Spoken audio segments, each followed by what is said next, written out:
Que é isso aí? A briga na Câmara? É que a gente já viu ontem, cara, e a gente viu também, e é o tema do meu vídeo de hoje. Então, passa esse daí. Vamos lá. Põe na tela. Eu vou te falar, cara. Calma, tô sem Stream Deck. Não é isso, não é isso. Eu vou te falar assim, o Lula, ele... É foda, cara. O SUS, cara, vamos lá. O SUS, de fato, tá? É uma coisa única no mundo, tá? Eu só vou explicar a diferença de um pro outro pra você ver por que isso é um absurdo. A notícia é, o Lula diz que quer criar o SUS do transporte pra acabar com a cobrança de passagem. Deixa eu ler a notícia, depois eu já falo o que eu ia falar, né? O presidente do Lula planeja incluir em seu plano de governo a criação de um sistema único de transporte público. A ideia é espelhar o modelo do SUS para reestruturar o financiamento do setor e viabilizar a tarifa zero em todo o Brasil, pautando a corrida eleitoral de 2026 com o tema, né? O ministro da Fazenda, sob o comando de Fernando Haddad, finaliza os estudos para entregar um modelo de viabilidade até abril. Uma das propostas em análise sugere reformular o Vale Transporte. Empresas passariam a recolher uma taxa fixa por empregado para um fundo nacional de 100 bilhões, eliminando a cobrança direta dos passageiros. É claro, joga no ânus dos empregadores, né? Vamos criar mais uma dificuldade para o empreendedor brasileiro, a taxa única de transporte do SUS do transporte. E vamos ver, né? Desce aí um pouquinho.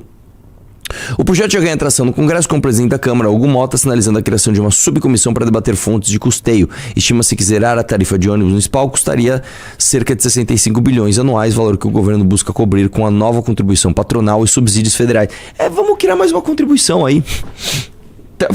Eu vou explicar pra você como é que funciona um, como é que funciona outro pra você entender. Vamos lá. Como é que funciona o SUS hoje? Arruma um papel higiênico pro tio, por favor. Como é que funciona o SUS? E o SUS, de fato, é uma coisa única no mundo, tá? O mundo não tem um padrão de solução pra saúde. Por quê? Porque a questão da saúde é uma questão muito complexa em termos de atividade humana, uma vez que a cura de uma doença, principalmente quando ela acaba de ser descoberta ou algo assim, ela se torna muito cara. E depois ela vai se popularizando. E o fato é o seguinte. Você sabe que os maiores custos de saúde de uma vida humana são nos últimos 2 anos de vida. Então, quando você pega uma vida humana, né, geralmente você pega todo o custo de saúde ao longo de toda essa vida, ele não dá metade do que você gasta com saúde na sua vida nos últimos 2 anos, tá? Para de fazer isso, por favor. Obrigado. O lance é o seguinte. Por que isso acontece? Porque quando você chega próximo da sua morte, né, você tá ali todo definhado e você, cara, começa a gastar todos os recursos que você tem para durar mais um pouquinho. E ao longo da história humana, você vai fazendo com que novas curas sejam descobertas e curas anteriores se tornem mais economicamente viáveis. Onde fica a linha do que deve ser custeado pelas pessoas a ponto de oferecer gratuitamente para a sociedade aquele tratamento? Isso é uma coisa que o mundo não tem padrão. Só para você ter uma ideia, tá? Aqui no Brasil, se você tem câncer, você tem o benefício de ser curado, né, de ter um tratamento através do custeio público. Se você está nos Estados Unidos, você já não tem isso. Na Europa também não, né? Então, vamos lá. Como é que o SUS funciona? O SUS é um sistema tripartite. Isso é muito importante para você entender por que o Brasil é um absurdo, tá? Em coisas que às vezes a gente já tinha solução, mas a gente resolveu não aplicar. O SUS é um sistema tripartite onde o financiamento vem do governo federal, dos governos estaduais e das prefeituras municipais. Se entende a gestão, a regulação do SUS federal. Então é uma lei que abrange o Brasil inteiro. Na Constituição de o Brasil, até os anos 50, não tinha sequer Ministério da Saúde, né? Então, por exemplo, minha avó nasceu em 1933, certo? Na época dela, se ela ficasse doente, ou se uma irmã dela ficasse doente, meu irmão, grave, você tinha que ir numa Santa Casa. Não existia um Ministério da Saúde, não existia um plano estruturado de saúde pública para você atender as pessoas, né? Você ia num curandeiro, você ia num médico próximo, você se virava para pagar, era assim que funcionava. Nos anos 50 se cria ali o Ministério da Saúde e na Constituição de 88 se institui o direito fundamental à saúde a todos, o que é um absurdo porque você não consegue definir, tá, eu tenho direito à saúde, o que é ter direito à saúde? Se eu tenho um problema que o remédio custa R$1 milhão, Eu tenho o mesmo direito que um cara que precisa tomar uma aspirina? Né? Vamos lá. E aí o sistema tripartite do SUS, ele tem a regulação federal, mas as responsabilidades de atuação e gestão sendo estaduais e municipais. Como que funciona? A atuação municipal, ela é mais imediata. Então, pô, tive uma dor de cabeça, tive uma dor de barriga, tive um problema aqui que eu me machuquei.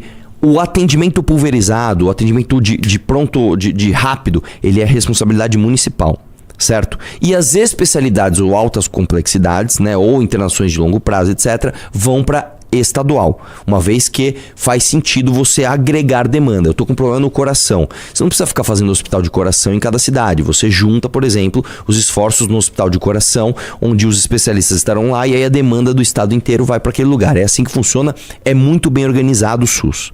O que acontece no Brasil? Como tudo aqui, até o que é certo é errado. Então vou dar um exemplo que aconteceu no Brasil, em São Paulo. O Maluf, quando da aplicação do SUS, né, aqui em São Paulo, ele falou, não, eu vou criar um sistema meu. E ele criou o PAS, aquela bosta que nunca funcionou. Ele atrasou, pra você ter uma ideia, São Paulo, tá? Como é que eu vou dizer? Na integração com o SUS em quase 10 anos. Por conta dessa tentativa frustrada de criar o PAS aqui. E aí você tem algumas anomalias, eu sempre cito esse exemplo. Do lado da minha casa tem o Hospital Tatuapé. O Hospital Tatuapé é um hospital municipal que atende alta complexidade. Isso está errado, isso está errado. Se a gente definiu pelo SUS que alta complexidade é Estado, então passe para o Estado. Né? E não deixe no município. Né? A gente tem, por exemplo, lá na Penha, você tem um atendimento municipal que também faz microcirurgias. Está errado, isso não deveria acontecer. Né? E ao longo dos anos a gente foi aprendendo algumas coisas. Por exemplo, as pessoas, um dos principais problemas do SUS é a pessoa não sabe o que procurar. Mais de 80% dos problemas de saúde, tá? Isso é no mundo e no Brasil também, se resolvem com consultório. Ou seja, o cara chega lá e no consultório resolve o problema. Você não precisa de exame, você não precisa de nada. Você precisa de consultório e uma farmácia com remédio. Mais de 80% da demanda de saúde do mundo e do Brasil se resolvem assim. O problema é o seguinte: ao longo do tempo a gente foi tentando se ajustar, mas ainda assim a gente tem dois grandes gargalos. Uma das coisas que se ajustou é, as pessoas, como elas não sabem muito bem o que acontece, puta, tô passando mal, vou para o hospital. Então o que acontecia muito? Você tinha um hospital que tinha preparação ali para fazer exames, internações, cirurgias, e às vezes a recepção do hotel, do hospital ficava lotada porque teve um surto de gripe. Então o que se criou, que foi uma coisa muito inteligente, se criou uma estrutura municipal, por exemplo, uma UBS, né, de hospital, que é para a pessoa tem a referência, estou passando mal, vou para o hospital perto da minha casa. Chega lá, qual é o teu problema? Estou com dor de cabeça. Você vai primeiro na UBS. Você, depois da UBS, você vai ter uma regulação para ir para o hospital. Só uma coisa, o que você está fazendo, fera? Tô abrindo o app aqui para fazer propaganda depois. Tá bom. Então, o que acontece? Se criou isso daí. Mas quais são os dois grandes gargalos que nós temos na saúde brasileira? Número 1, informação. As pessoas não sabem como agir. Quebrei o pé, vou pra onde?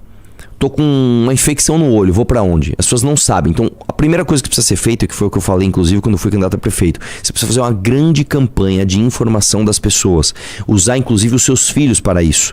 Né? Se você hoje chegar numa pré-escola e falar assim, pegou fogo, liga pra quem? As crianças da pré-escola sabem mais o número que é pra ligar do que os adultos. Então, por exemplo, você sabe que tem um 190, que é polícia, você sabe que tem um 193, que se não me engano, o 193 é o SAMU, não é isso?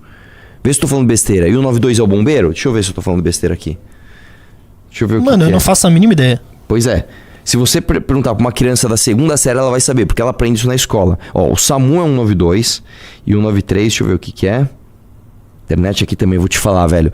Ó, o Brasil é um país de merda mesmo. Eu não consigo pesquisar o que é 193 na internet, porque trava. Porque essa bosta de Na internet dúvida, não funciona. uso o número americano, porque em todos os países, se você usar os números de negócio americano, envia pro local. Sim, que é o 911 lá, né? Aqui é 190 a polícia, 192 é o SAMU, 193 é o corpo de bombeiros. Se você chegar na terceira série e falar assim, vem cá, pra quem que eu ligo quando tá pegando fogo? O moleque vai saber, 193. Se você chegar pra um adulto e perguntar, ele não vai saber. Então, uma das coisas que dá pra ser usada é o seguinte, você ensinar nas escolas como funciona o sistema público de saúde do seu país, para que os filhos instruam os adultos.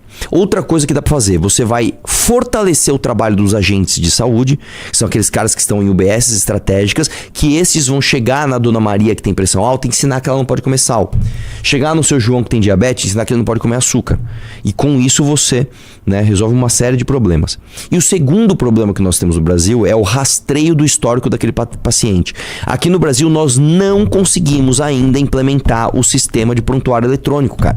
Isso é um absurdo. Então vamos supor que o cara é pernambucano, o cara tá lá no Pernambuco, ele tem 26 anos, ele tem um histórico no Pernambuco. Aí ele pega um ônibus e vai pro Rio de Janeiro. Chega no Rio de Janeiro, ele passa mal, aí ele não consegue, o cara do Rio de Janeiro não consegue ter acesso ao histórico dele, médico, que ele teve lá no Pernambuco. Isso tá errado.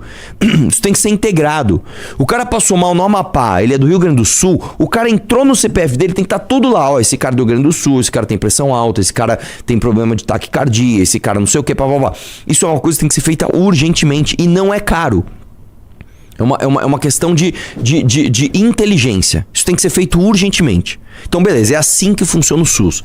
Colocou isso na caixinha SUS, você aprendeu como é que funciona o SUS? Que agora eu vou falar de transporte público. Dê like na live. Como estamos de audiência e like, meu querido Dilela? 3.300 de audiência e... Peraí, like, um segundo. Dê like na live, meu lindo. Like tá com 1.300, tem 2.000 pessoas. Os caras estão falando o seguinte, nem os convênios fazem isso, mais ou menos, tá? Mais ou menos, eu vou te falar uma coisa. Os convênios se comunicam muito entre si, sabe pra quê? Principalmente pra quê? Pra pegar doenças pré-existentes. Então vamos supor que eu tenho lá plano de saúde, eu tenho 22 anos e eu tenho um problema crônico. Aí eu paro de pagar o plano de saúde durante 10 anos. Aí eu vou num médico particular e percebo que o meu problema crônico vai agravar. Eu vou e faço um plano de saúde. O plano de saúde já se comunica, ele pega o meu dado de 10 anos e fala, peraí, cara, você tá fazendo plano de saúde agora porque você sabe que você vai ter um custo com o seu problema crônico que já estava ali, né? Então, os planos de saúde, por conta do interesse econômico, tá? Para proteger a sua grana, eles fazem muito isso, tá? Os seguros também funcionam assim, né? Porque hoje nem se fala mais plano de saúde, se fala seguro-saúde, né? Uma coisa que acontecia bastante, quando eu coletava a ficha pela missão, eu falava de saúde, segurança e educação. E quando eu falava de saúde, principalmente porque eu abordava pessoal do postinho de saúde e tal, eles sempre falavam, eu sempre falava essa pauta que era do Kim na época, que era de colocar mais o pessoal que vai na casa, perguntar do dia a dia, falar... Agente de saúde. Agente de saúde, falar pro agente de saúde, falar pra pessoa parar de comer sal. E, cara, eles ficavam muito felizes. Eles falam, a gente tem muito problema, que é o cara, ele tá com um problema, quando eu aviso pra ele para de vir, por causa que ele resolveu o problema dele. Então, se a gente fosse lá, ele não ia precisar ficar aqui lotando a fila. Cara, assim, o Brasil, as pessoas não têm a menor ideia das coisas. Você, eu só não posso comer sal. Aí o cara come Cheetos. Não, mas Cheetos é uma bomba de sal. Eu achei que só não podia pôr o sal. Não, cara.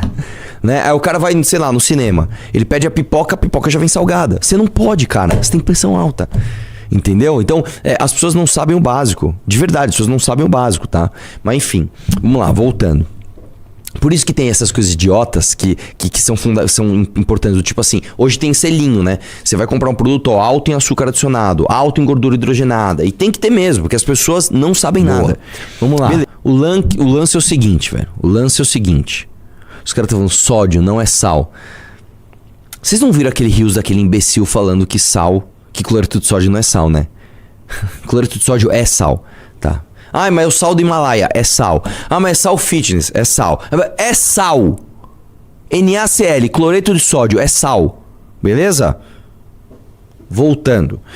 É o seguinte, como é que funciona transporte no mundo? O mundo entende que você tem picos de transporte. Então, por exemplo, picos de demanda de transporte. Então, das 6 às 8 da manhã, você tem um pico de demanda.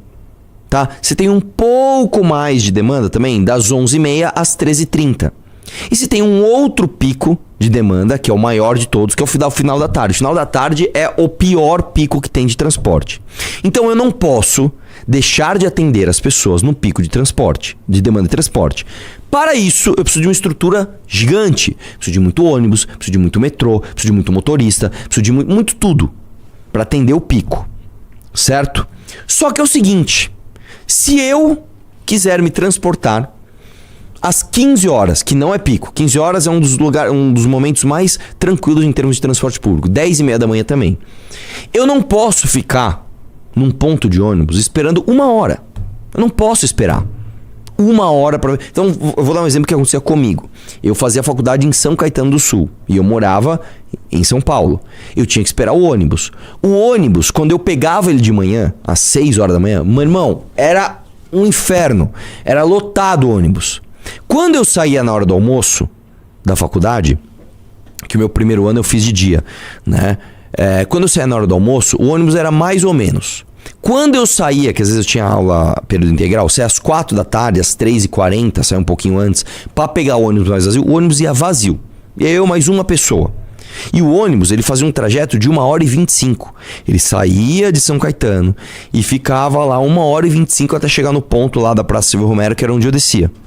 Durante esse trajeto todo, você tinha um ônibus rodando 1h25 com 2, 3, 4 pessoas no ônibus. É óbvio que aquele trajeto específico estava dando prejuízo.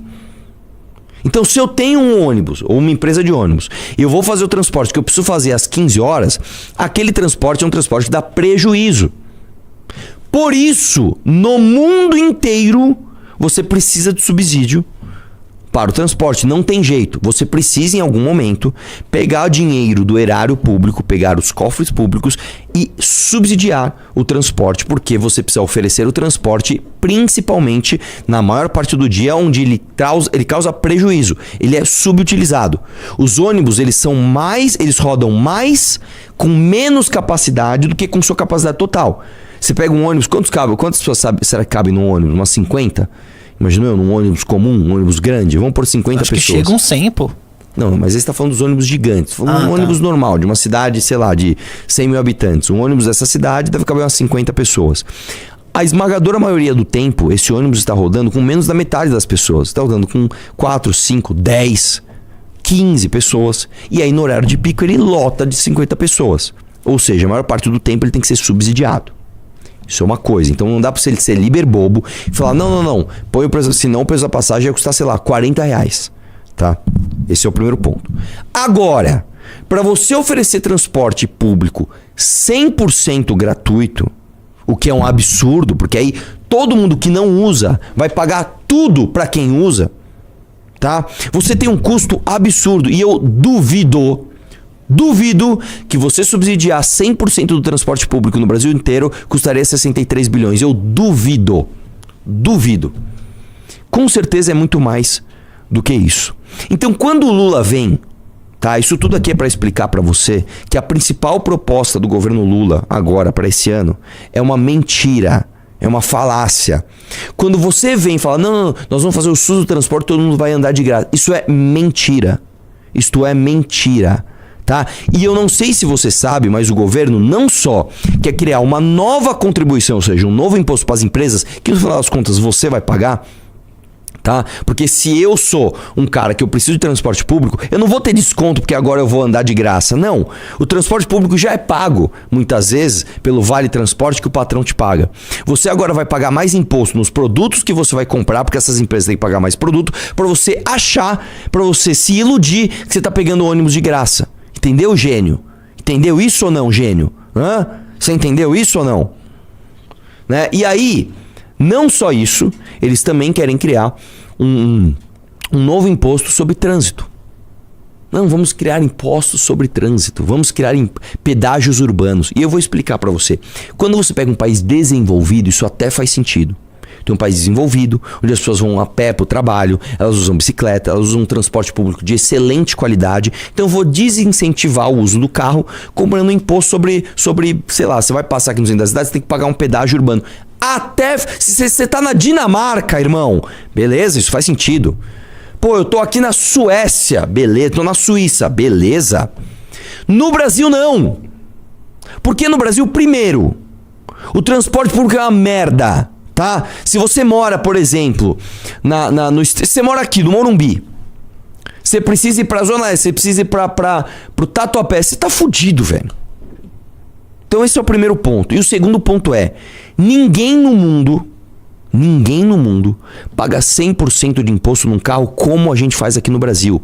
Ninguém no mundo paga 100% de imposto na gasolina como a gente faz aqui no Brasil. Então você tem um transporte público de merda. Você tem um planejamento urbano horroroso que faz com que você more longe do seu trabalho. Você vai comprar um carro, você paga 100% de imposto, você vai abastecer o seu carro, você vai pagar 100% de imposto da gasolina, e você ainda quer criar mais um imposto sobre trânsito? Eu vou te falar, cara, assim, parece um clichê, mas o governo do PT, eu me sinto, juro, cara, eu me sinto preso no tempo. O governo do PT é escândalo de corrupção e criação de impostos, é isso que é o governo do PT. O governo do PT é escândalo de corrupção no INSS, estão querendo quebrar o sigilo do filho do Lula e teve porrada na comissão pra isso. Tá? É escândalo de corrupção na Petrobras, é escândalo de corrupção com as construtoras que foram salvas das multas da Lava Jato. E imposto, é taxa na blusinha, é taxa no aumento IPI, é taxa do como é que é o nome lá quando você usa o cartão de crédito? Esqueci o nome agora, né? Do cartão de crédito. É taxa agora para trânsito, é mais uma contribuição pro patrão. E é isso, velho. E é isso. É isso. É um clichê, cara. É um clichê. Eu me sinto em 2005 falando isso. O governo do PT é uma combinação de corrupção e imposto. Puta merda, viu, meu? Como estamos de audiência, meu querido?